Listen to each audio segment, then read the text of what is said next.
to another episode of helping B2B high-ticket service providers grow one lesson at a time. As you know, we work really hard to find the best lessons that are out there from the experts in the field. And today I found one. So that's why we're doing this recording. I have Vladimir Simjanoski, wow, what a surname, who is the co-founder and CEO at Blokverse and verify.it. And he has some really insights to share with us about the blockchain and security and online. And you know, this has become a new trend. So I said, well, let's introduce Vladimir and he can tell us everything about it there is to know. Vladimir, welcome to the show. Thank you, Dancho. Thank you for having me. It's a great pleasure for me to be it is pleasure for me, Vladimir, because I have so many unknowns in the IT world when it comes to the blockchain. Yep. But maybe before we dig into the discussion, you can give us a bit about the background about who you are, what you do, so people that don't know you or are listening to you for the first time, they can get some insights on what you actually do. Yeah. Okay. So I'm 20 plus years in the software industry. Ooh, I started as a programmer, junior programmer, then made my way up towards the head of and co-head of software engineering in a big Swiss company. I was always working at the intersection point between the business and the engineering. So I always had this unique perspective of how the technology really brings value to the business.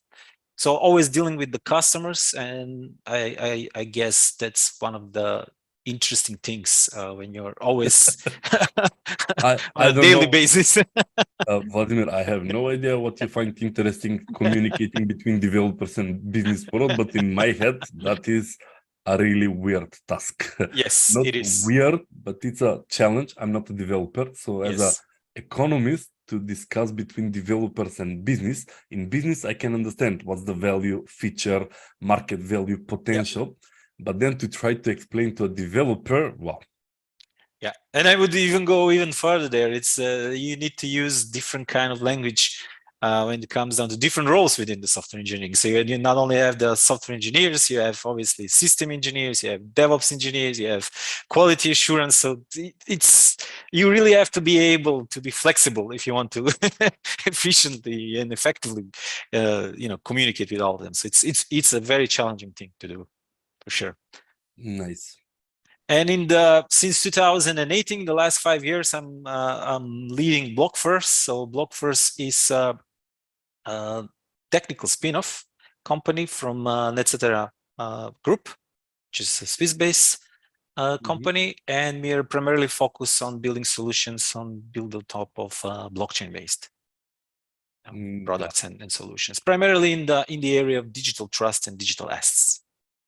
Nice, and that's why I wanted to talk with you, because Blokverse was, when I saw that you're doing the blockchain, I was like, okay, tell me which crypto to invest. Do the people ask you that, like, blockchain? What? Constantly. Should I buy in Bitcoin or not? Maybe that's the first question. Yeah, constantly. I think it all depends on the threshold of so inevitably any endeavor in the blockchain industry, regardless of whether it's cryptocurrency related or not, it's tied to the cryptocurrency. So whatever you do, even if you're not dealing with them directly, it really, they just wave the flag of the whole blockchain engagement, because with B2B, you know how it is.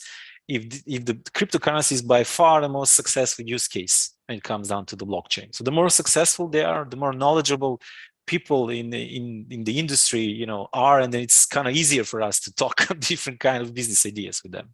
Yes, and Vladimir, I was really more interested. I mean, the cryptocurrencies are a hot topic in the B2C world, but in the B2B, I think that I'm personally interested to figure out how can we utilize the blockchain in our business process, in our business operations as a company. How can we first, why? And even before why, what is it? So if you can just give me like, okay, blockchain first, what is it? Then I can move the conversation toward why would I actually do this in my company? And maybe we can do it in that way.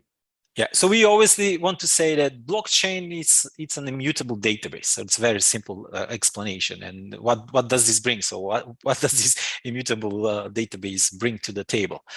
Blockchain is always related to trust. and we can never get enough of trust, especially not digital trust, right? So it comes down to that. You always want to make sure that there is more trust involved within the system that you're using, and this comes from different angles. This trust, who is the anchor of the trust within the system, and this immutability is actually what is anchoring the trust when it comes down to the blockchain-based systems, because once you put the data into it, you can never delete it. It's always there. So if, let's say, a bad actor was able to get a hold of the access system, a bad actor can be an internal actor. Unfortunately, we've seen it time and time again. You should be very quickly be able to find out who this bad actor is, and deal with the consequences. It's that is the primary difference than the traditional relational database or NoSQL database. I see. So it's a database without the corruption, the human corruption in it. Yes. So that is, and so this obviously becomes much more interesting when you have multiple parties. So blockchain really shines when it's not. Traditionally, we are used to buy or use some kind of software which is for our company only, right? So whatever this is, let's say accounting software, invoicing software, whatever it is, it just me as a company, I'm the primary actor of this software. However, and this is coming from one of the big enterprise providers, they said, companies, they want to collaborate. And some industries, let's say supply chain, it's a very, let's say, you have many different roles and actors there, and they have to trust themselves in order to be able to collaborate. And how in blockchain really shines in those kind of cases when you have multiple actors, so they trust enough to collaborate, but they don't trust enough to just to manage their own books. So you cannot give your accounting books to someone else, right? So and blockchain actually plays a big part in that we should be, we should sit on the table, define the business rules, and then we should set up a blockchain and network, implement all the programming constructs, smart contracts, and whatever that will power the rules that we have agreed upon. And the anchor, the trust comes from that. It's like a third party. When multiple people come to collaborate, it's setting up the rules of the game. It's like, this is how we're going to operate. This is how we're going to function each other. And I don't trust you. You don't trust me. But that's why we have the blockchain as a third party, that it's without the corruption, as you said. So it can be checked and verified at any point. You can think of it as a complementary, right? Complementary software that just raises trust between the actors into the system. So just making sure that everyone plays the fair game, right? So it's like, no, nice, but that means that if multiple people want to create a new ecosystem or a new system, then the blockchain is the perfect way of how to set up the rules within the ecosystem. So everybody that want to be member of that ecosystem, they need to comply. And how it was solved before the blockchain? I mean, ecosystem exists for a long time. Of course. So it depends from industry to industry. So usually, let's say I used to work quite a lot in the transport industry, especially international railway industry, and especially in Europe. So how it works there is you have intermediaries, right? So that's how it's solved. You have to announce, you have to set up an intermediary which is consisted of representatives of all the different stakeholders within the ecosystem. And this intermediary is actually an organization that plays the role of this trusted anchor within. More like a broker between parties. Yes. So think in the financial industry, we have the banks, right? And the banks should be the one that access the trusted intermediaries. Obviously, you have the national banks, the central banks that kind of govern them, regulate them, and all this kind of stuff. But that is the other model. So if we need trust within the ecosystem, we need to have trusted intermediaries, and those trusted intermediaries, some of them, they play the fair game, they play vital game within the society. We have other cases when this is not the case, but that's what it all boils down. That's a really interesting story, because I'm now thinking in a real estate ecosystem. There are a lot of intermediaries, like agencies that buy and sell and buy cheap, and if it is in a predefined ecosystem, when you see an apartment, you can see how much it was first bought, how many hands it was exchanged and everything, and then is it worth it? Because there are a lot of scams in the real estate where it's a really nice house, you buy it, and then you realize all the problems that it has. Well, yes. Definitely. So I would say that that is one of the more interesting use cases. As a matter of fact, we are currently potentially have a potential customer in the land and registry department for one of the countries Nice. there, because that is always right. As a potential buyer for real estate, you're always kind of interested in the history of this particular property and how was it, when was it registered, how it was managed, how the ownership switched hands, and when you wanna know the whole history if you want to buy or be really interested in a particular property. So definitely that is one of the use cases that blockchain could really play a significant part in increasing the trust level of the customers. Nice, nice. And Vladimir, I'm a business. How can I actually utilize the blockchain in either B2B solution or any other company into real practice? Like, is it more into the HR part? Is it more into marketing? Is it more into sales? Or is it more into processes? Or is it more into the execution stage? I was just Yep. curious on between companies. I completely understand you that if you want an ecosystem or like want to set up the rules, the blockchain is the perfect to set it up. But on an individual level, is it actually usable? Yeah, it is. So let's say US BSB, you have academia, right? The academy there where you're handing out courses at the end. And so there are different initiatives, especially in the digital trust now, in digital trust field. And this is called self-sovereign identity. So we didn't solve the identity problem on the internet. So we don't have a solution for that yet. And which means that if you're using, I don't know, tens, maybe even hundreds of different service providers, we need to have an account with them. We need to leave our private data, and this is obviously not so good because yeah. And at the end, we constantly hear of all these different data breaches that happen from time to time. So, and the data broker industry, surveillance capitalism, it's a thing. So all this kind of stuff is happening, and we need to change. So self-sovereign identity is actually also called decentralized identity, trying to bring the control over your data to the end user. So you are the one who should be in charge of your data, which means that think of this as whatever you keep in your physical wallet. So all your documents, whether they're governmentally issued, whether this is your mobile driver license, whether this is, I don't know, credit card from financial industries, membership card, information, anything that contains personal information, we need a digital counterpart for that. So let's say in your case, you could act as an issuer of these credentials. So you can say that, okay, I'm currently offering some special ed courses on XYZ, and at the end of it, I might issue some verifiable credential to this particular guy. Certificates. And this will be signed by you, and this will end up in the wallet of the students, so to speak. And then the really interesting thing that this solution is privacy preserving, which means that they can use it in some use case at some verify, and you wouldn't even know about it. And that it's really just making sure that you break the linkage between the one that issued the credentials and the one who verified them. And it's all about privacy.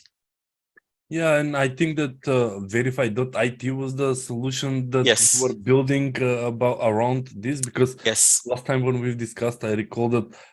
Can you tell me a bit more about, that was verifying certificates and curriculums from people in order to make sure that they're not lying, because as you said, the blockchain is uncorrupted database. So it means that is it really, because I know that people on CVs, they can put absolutely everything they want. Yes. So obviously the world is becoming a global place, and I've had quite a lot of discussions with, from people abroad, and this usually happens when you have, let's say, you have studied your studies in your country, then you have moved abroad, and then you want to find a job there, and then obviously you need to show your diploma or certificates or whatever, and then this potential job applicant, they need to verify them. This is usually several weeks in time. It requires them to verify that whatever documents you provide them is just authentic. This is not the way to go. This shouldn't be. So obviously this piece of paper that you hand it out to them, this does not power the economy and digital economy, so to speak. So you need a way how to to optimize this, to cut down operational costs, and to make sure that the job applicant can verify it, seamlessly within seconds, that this is really, authentic, and this is really coming from the right universities, whether it's universities, whether previous job employers or whatever. This is doesn't have to be related only to the education, obviously. Yeah, but it can also be into the healthcare where you have the health records, which means that since you are born, you get a blockchain record of you. Yes. And then you can start adding how many times you've been to the doctor and what. Yeah, sure. And obviously you can manage your health record. You can keep the receipts that you need in order to go to the pharmacy and grab subscriptions and that kind of stuff. But so not only that, but you also have to make sure that the privacy and confidentiality is integral part of the system, right? So you don't share your complete health record with the diagnosis and potential illnesses with anyone, except your doctor, so to speak. Yes. And in verified, we try to do that. So we try to increase the overall, the overall trust in those issued documents. This, whether they're coming from accredited education providers like academia, to non-accredited ones, e-learning space, to companies. So companies are issuing quite a lot of documents like reference letters and that kind of stuff. We want to cover these different use cases. And I think there is a nice fit for all of these cases. I see. So whenever there is a lot of paperology that needs to be traced back and verified, so that means transportation is definitely a good industry, because there are a lot of custom documentation for customs, for taxes, and for everything. It means that a blockchain would be a perfect fit in that area. Definitely. So I think most of the biggest successes in the industry were the ones that just try to digitize what's already out there, just try to get rid of this complete paperwork, this whole mess, because it's really costly, it's messy, it's very hard to trace it down afterwards, and so it's just need to streamline it, cut down operational costs, and then once you're able to do that, then some potential other revenue streams are open up based on this available data as well. Nice. And Vladimir, I'm also curious, how hard is to set up a blockchain in your business? Is it an expensive, painful process? Because when people say digitalization, that's a headache for every company. Yes. Whenever you just add the digitalization, it means that, okay, but that means somehow all these papers needs to be converted and organized into a database, not just Google Drive folder, but actually something meaningful. And adding the blockchain on top of it, does it add a lot to the complexity of the implementation? Yeah, so obviously blockchain is a distributed system, so there is a complexity associated with it. However, the tools and the whole ecosystem, they are maturing and getting better all the time. So they have, at this point in time, I would say that the biggest complexity is actually sitting down with potential stakeholders and talking with them, convincing them, trying to find the business, incentives, why they should do this and move forward. So this is really the biggest bottleneck, and it comes down that in order to agree on the business rules, you really need to understand what blockchain is and what's the constructs behind it, and understanding it on sufficient level so you can move, and that is where the real bottleneck is. It's not the technology anymore. The technology is mature now. Yeah, so the bigger problem is to try to business world to understand the usage of the application of the blockchain rather than in my head it was the technology, because in the business case, if it's not expensive, if it's not complex, it would be like, well, set it up and we'll figure it out later. The usability. So it's not that different now. Obviously, if you start it, then you have to invest quite a lot in order to get to sufficient level, but there are enough experts around it. It should be able to set it up. And pricing wise, this shouldn't be that much different than any other IT, software architecture. So it's very comparable, I would say, at this point in time.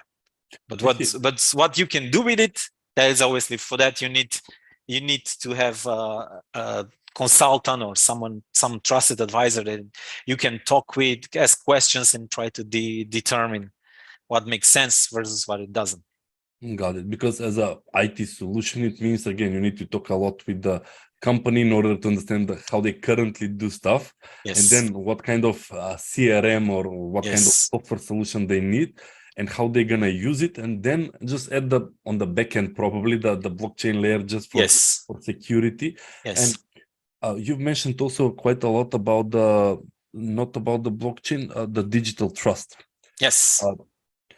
How companies can now trust in the digital world. I still buy stuff from AliExpress, don't get me wrong, because I trust AliExpress, I'm gonna get a refund. But outside of that, except PayPal, maybe that they gave also some kind of refund, how can companies gain that trust actually? Because I don't want my data to be shared. It's very simple.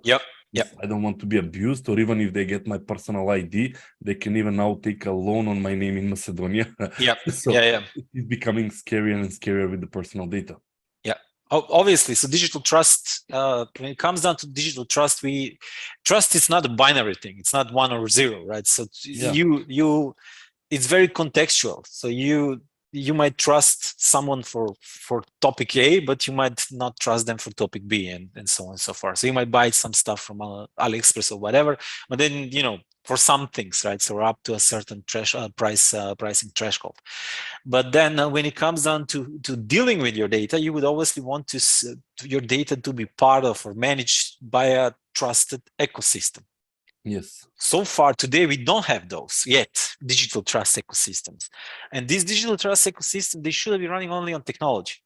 So they should also have a governance framework, which means these are the rules. These are the rules. And they should have, this is developing as we speak. And we should have, some auditors who are coming and auditing whether the rules are, all these rules have been followed on a regular basis, and those auditors, they will just give their stamp of approval if everything works fine, or complain if it doesn't. And this is developing as we speak. So the major success, I think the major hurdle, and the industry is there now. We have the technology now. So currently we are dealing with, okay, what are the best practices to set up these governance frameworks, and what are the best practices for interoperability? So not only to set up a digital trust ecosystem, but also be able interoperable with different ones. Because we shouldn't expect that one digital trust ecosystem will cover everything. We might have most probably multiple ones. Yes, so governmental could be one or many, health could be another, educational will be third, and those needs to be interoperable. Well, before the recording, Vladimir, we were also discussing, how different waves. It was the AI, then blockchain come in, and then the blockchain was like Bitcoin, crypto. From there, it moved to the metaverse, where different metaverses and how they're gonna interact among each other. And from the metaverse, ChatGPT came out, so everybody moved back to the AI. And I was curious. I mean, you are too much into the blockchain. Where do you see the future in like several years from now, in how they're gonna evolve? Not about Bitcoin, but more as the technology will evolve. So we see the future where towards multiple digital trust ecosystems. So this has to be developed, and we see different initiatives across European Union, but also in the United States and Canada primarily, where this is happening as we speak, when those systems are being developed. And at one point in time, the industry will make sure, the community will make sure they are interoperable. So this will bring this networking and scaling effects. And then everyone will think that this is, overnight success, and somehow that happened, over 10, 15 years. So we need this in order to be able to trust, to have more trust and engage in more meaningful trusted conversations, transactions, call them whatever you want on the internet.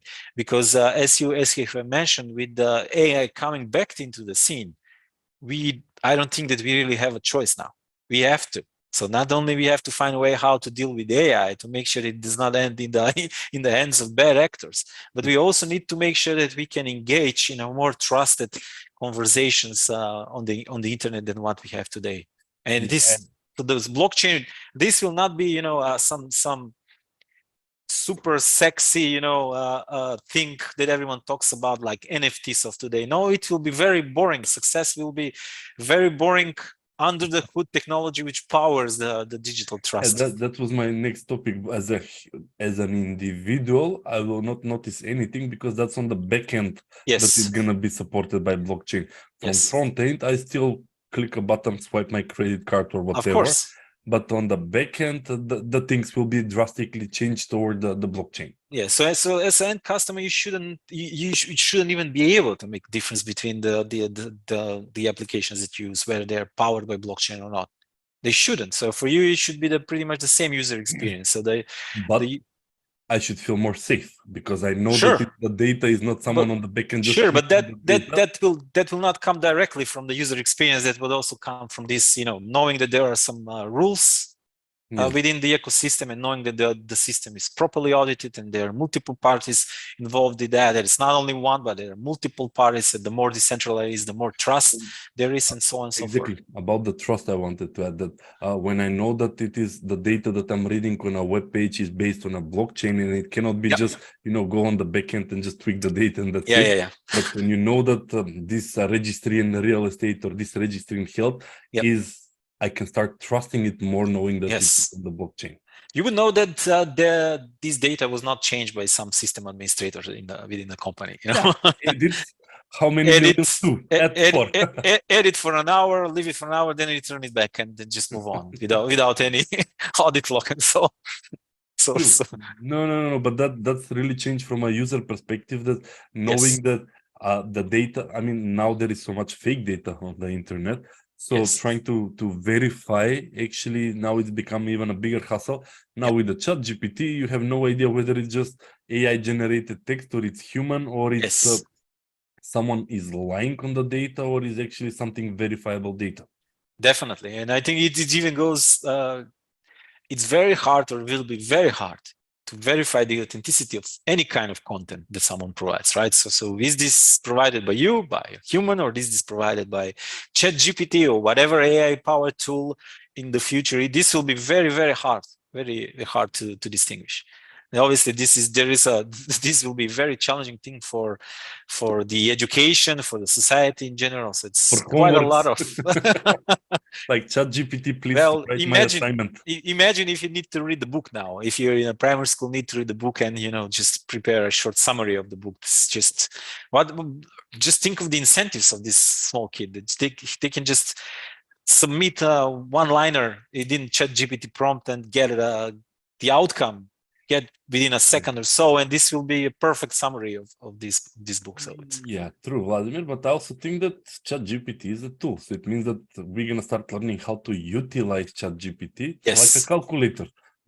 Calculator, we did everything on hand. With the computers, we stopped using calculating on hand. Now we have a mobile phone with a calculator. But on top of that, building new stuff. Definitely. So I think what it boils down to is that we need to think that the AI, this will change. These are obviously changing the way we work and the way we think, but we should leverage their existence. We shouldn't be afraid of them. We should learn how to make because let's be honest, and even in IT, most of the stuff that we're doing, it's repetitive and can be done, faster, which opens things up for more interesting things. Not only in the IT, it's in every industry, right? So nobody wants the administrative part. Everybody wants the creative, exciting. Vladimir, I'm looking at the watch. We have to close up, but I'm not leaving you until I get the one single thing that you want to share with everybody. And usually, the story I'm selling, like when you get older and when you have grandkids, what do you want to be remembered for, or what's the one legacy that you want to leave? So I think. That's a really interesting question. So one should always follow and try to find what's their real purpose in the business career, so to speak. So what do you want to work on? Something that makes sense, something that is meaningful. Not only obviously brings financial incentives, but also makes sense. And if you are able to return back after you're retired, and then listen, kid, I was to your grandkids, you can tell them that I was working on that. I was one of the guys who believed that we should work on these principles and be able to deliver them, so you guys can enjoy, what is normal, standard thing, mainstream thing today. Nice. So don't go and chase those shiny things that you have mentioned that change every 6 months or so.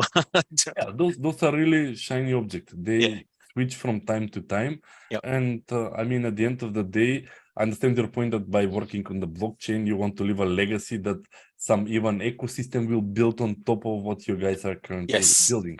Exactly. And And Vladimir, I mean, for the people that are interested to talk more about the blockchain and how they can utilize it in their businesses or in their ecosystem, where they can find you?